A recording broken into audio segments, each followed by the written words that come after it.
Ralph Ellison, the great African-American writer, wrote a novel which I hope you know, in Mexico, called Invisible Man. He wrote it in the 1950s, and it was about an African-American man who really couldn't be understood by the white civilization around him because they didn't cultivate their inner eyes. And he said he was invisible to them, not because of his own dark skin, but because of the blindness of their own inner eyes.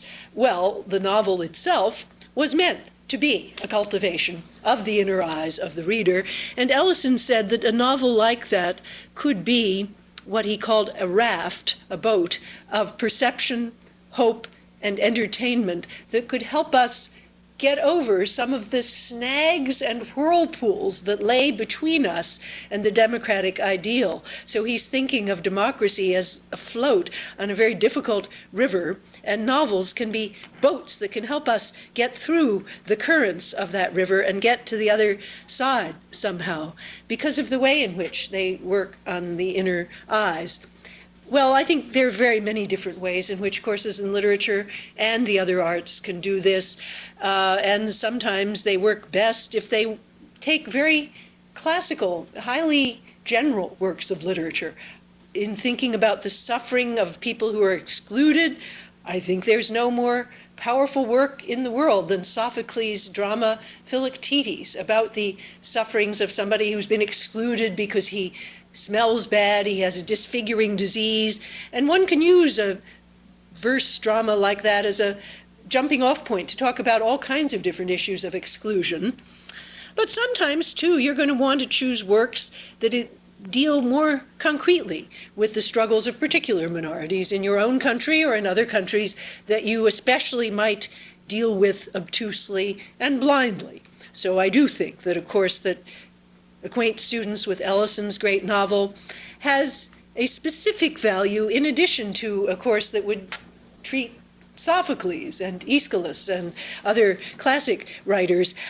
So we have to think very creatively about how to construct courses that are both very general and very concrete, including works that deal with the struggles of women and other excluded groups in our society, also dealing with other cultures. And I often like students, even in my law classes, to read short stories, for example, by the Bengali writer Mahasweta Devi, who writes about poor women in West Bengal, in India, and what's the daily life of such a woman like? Because a story like that can promote a much more adequate confrontation with development issues than just reeling off a whole sort of set of facts about the lives of poor women, because now the student can actually start, however difficult it is, start to put herself in the place of that woman with all the differences in her life, and then she's one step closer, anyway, to having an adequate dialogue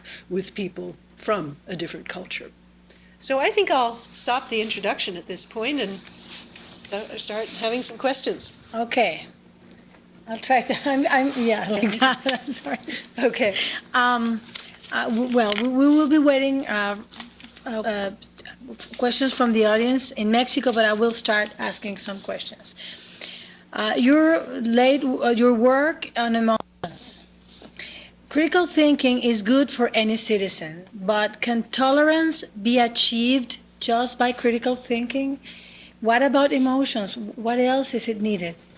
Well, see, I think critical thinking is very important, but emotional understanding is also very, very important, and that's why I have this third part, really. I mean, I used the word imagination just now, but of course, what you get by reading a novel of Ellison is much more than just intellectual imagination, but it's emotionally rich, and you find that if you study a film or you study a poem and so on, yeah, you are cultivating your inner emotional life, and that is really crucial.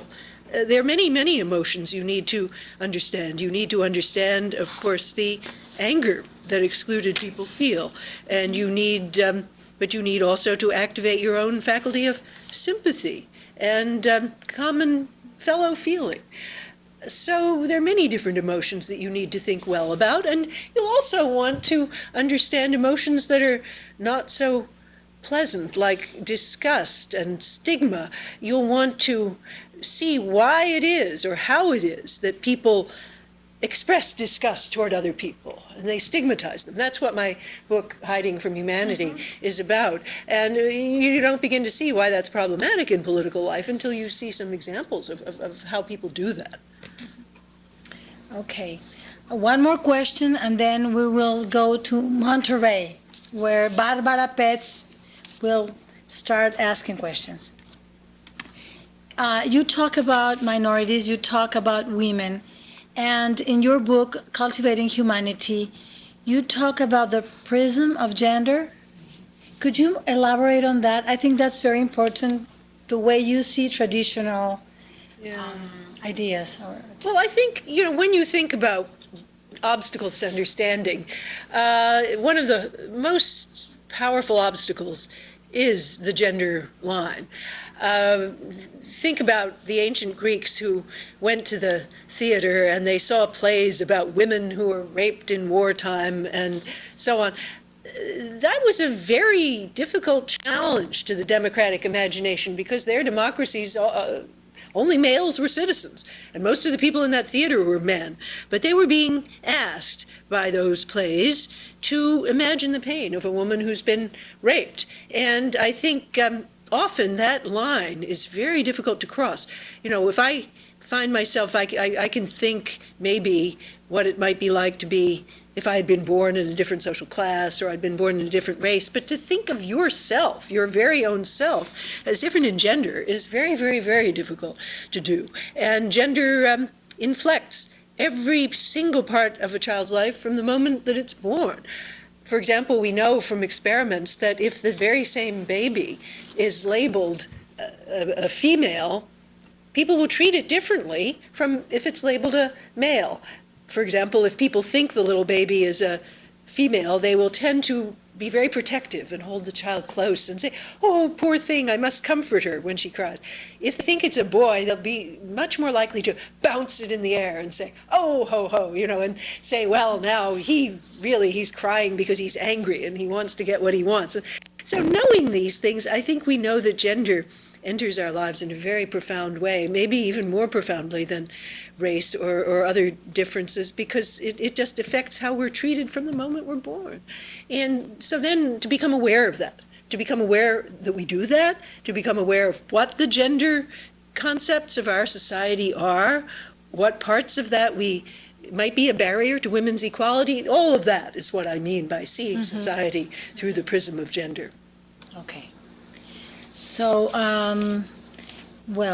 we go to Monterey. Are you ready? We're ready. Hi. I have a question. It says, when liberal arts and humanities courses are included in the curricula of science and engineering programs, they only represent a small percentage.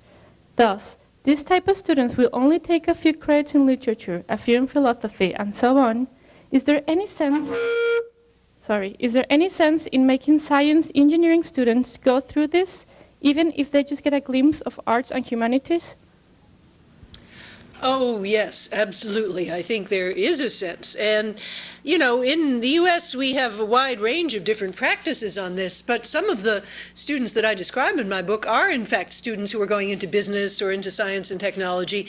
And I think, the more they can do, the better, obviously. Some of our universities, like Cornell University, have very demanding liberal arts requirements for all students, even in the ones who are in the separate agriculture school or in the separate school of hotel management and so on. So the more, the better. But even if it's only a small proportion, it can, if it's done well, if it's done really creatively, with the professors really thinking how to interact with the students, then it can change their lives. It can make them think differently about the issues that they confront, because scientists are changing the world, so they better be able to think about the human beings that they're affecting with their policies. So yes, I think that thinking how to do that well is more important for scientists than it is for people who are going to go on and major in humanities and do a lot of that.